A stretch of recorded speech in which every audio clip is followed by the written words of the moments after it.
नाशिकमध्ये पाण्यासाठी आदिवासी महिला आक्रमक झाल्यात। नाशिकच्या पंचायत समितीवर संतप्त महिलांनी हंडा मोर्चा काढलाय। नाशिक तालुका आणि बेलगाव ढगा या ठिकाणी अनेक दिवसांपासून पाणी येत नसल्याने महिला आक्रमक झाल्यात। एल्गार कष्टकरी संघटना महाराष्ट्राच्या वतीने हंडा मोर्चा काढण्यात आला।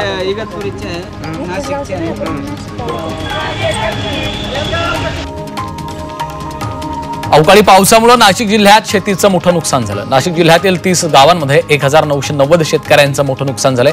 कांदा, द्राक्ष, डाळिंबाच्या बागांना अवकाळी पावसाचा मोठा फटका बसलाय। आता प्रत्येकाच्या बांधावर जाऊन शेतकऱ्यांचे पंचनामे करण्यात येणार आहेत। त्यानंतर शासनाकडे मदतीसाठी प्रस्ताव पाठवला जाईल अशी माहिती कृषी विभागाने दिली आहे।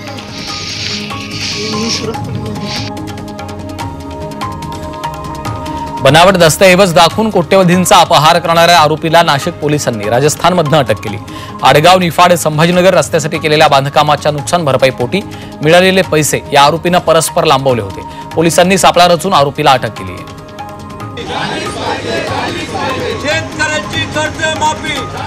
नाशिकमध्ये मनसेनं गाजर आंदोलन केलेलं आहे। शेतकऱ्यांची कर्जमाफी झाली पाहिजे यासह विविध मागण्यांसाठी मनसेनं एक दिवसीय लाक्षणिक आंदोलन केलं।